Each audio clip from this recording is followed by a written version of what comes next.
Olá, meus irmãos, Deus nos abençoe no poderoso nome de nosso Senhor Jesus Cristo, para estarmos aqui nesta hora ao redor da palavra. Sempre nós temos essa conversa diária e hoje eu quero falar sobre a grande revelação que trouxe a mensagem ao nascer do sol, ou seja, a abertura do 7º selo, que foi a ressurreição de nosso Senhor Jesus Cristo em nosso meio, através de Malaquias capítulo 4 e Apocalipse 10:7.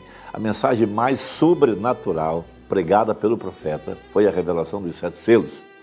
Ela foi vindicada pela nuvem sobrenatural, formando a peruca branca, de acordo com Apocalipse 1:14, formada por 7 anjos, além da espada ter caído na mão do irmão Brano lá no Quênio Sabino. E cada dia um anjo, uma teofania, vinha para revelar a ele a mensagem para ser pregada naquele dia. Ele disse: o Cordeiro foi quem abriu o livro. Então, a terceira etapa, o que a gente chama de terceira etapa, que foi a grande revelação do 7º selo, foi conhecer a Jesus Cristo. Veja, depois da sua ressurreição, através da abertura da palavra e da manifestação, veja, do ministério do Filho do Homem, através de Malaquias 4, veja, demonstrando o mesmo sinal que apresentou para Abraão lá na tenda de costas, o mesmo sinal que apareceu para a mulher do poço, o mesmo sinal que apareceu para Pedro, o mesmo sinal que apareceu para Natanael.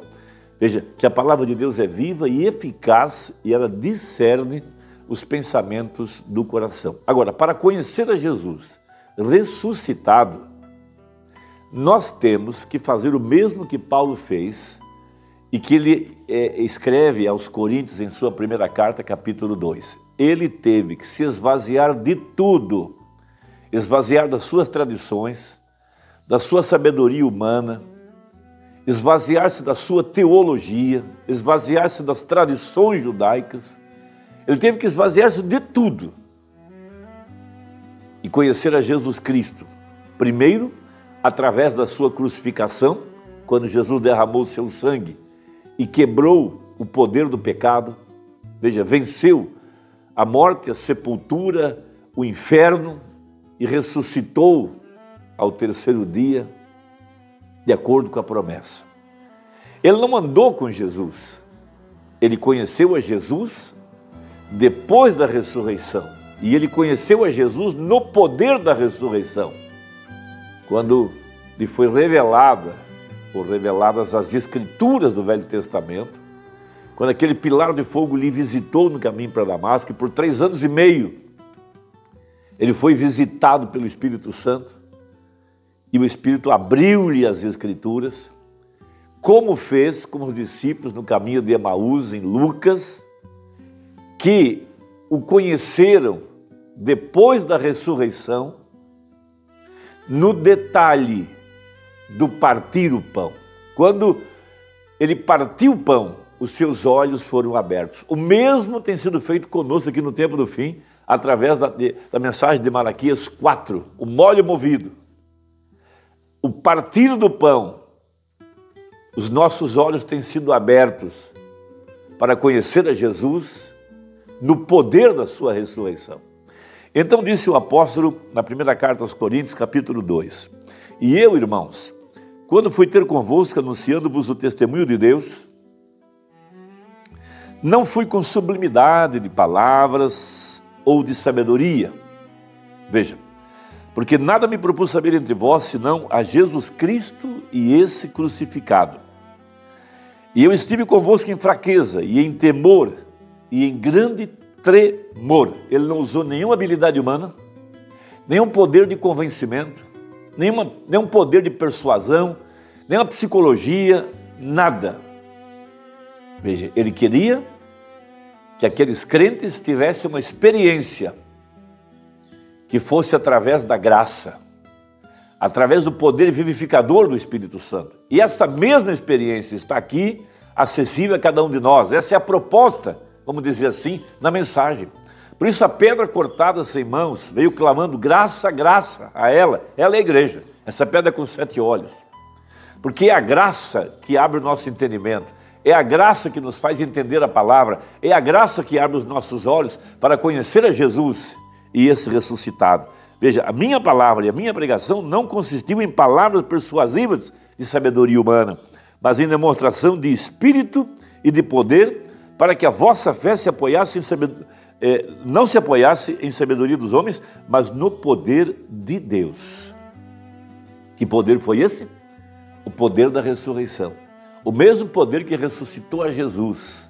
Veja, então na mensagem ao nascer do sol, Mormona, citando essa escritura, ele fala a respeito do molho movido no tempo do fim. E ele diz assim no parágrafo 66 e 67, assim como Cristo foi o primeiro a levantar-se da tumba, veja, a ressurreição, entre os profetas e todos os demais, ainda que tipificado em muitos lugares como a primícia dos que dormiram, assim mesmo, na vinda de Cristo, no tempo da noiva tirada da igreja, terá que haver nos últimos dias outro molho movido novamente. Que coisa? O molho movido. E que coisa foi esse molho? Foi o primeiro grão que chegou ao amadurecimento, o primeiro que provou que em verdade era trigo e que era um molho. Aleluia, estou seguro que estão vendo o que estou lhe dizendo. Ele foi movido sobre o povo e pela primeira vez haverá na era da noiva uma ressurreição dentre o denominacionalismo tão escuro. Haverá uma mensagem mostrando que o amadurecimento completo da palavra tem voltado de novo em todo o seu poder e que será movido sobre o povo por meio dos mesmos sinais e maravilhas, tal como ele o fez no passado. Então veja, algo muito importante que a gente tem que destacar. Primeiro, veja, Jesus Cristo, a primícia dos que haviam dormido. Veja, o poder da ressurreição, veja, ele foi o primeiro fruto e essa é a garantia de que os demais também receberiam o mesmo poder. O primeiro grão foi a promessa de que os demais receberiam o mesmo poder vivificador. Segundo, veja, a ressurreição de Cristo, veja, ela está simbolizada lá no Velho Testamento pelo molho movido.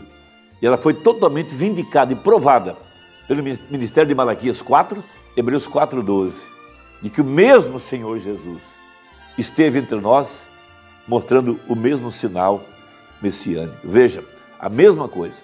Veja, o molho movido, Jesus Cristo, o mesmo ontem, hoje e eternamente. Então essa ressurreição em nossos dias, veja, essa ressurreição da palavra dentre o denominacionalismo tão escuro aqui na era da noiva. É a palavra em seu poder completo para vivificar a igreja que está viva sobre a terra. Então, a exemplo dos discípulos lá no caminho de Emaús, eles estavam desiludidos, tristes, eles pensaram que a sua esperança de restauração do reino tinha totalmente acabado na cruz. Veja, mas eles não conheciam a Jesus.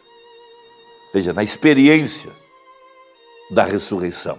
Então Cristo aparece no meio deles. Veja, o mesmo Senhor, diz a Bíblia.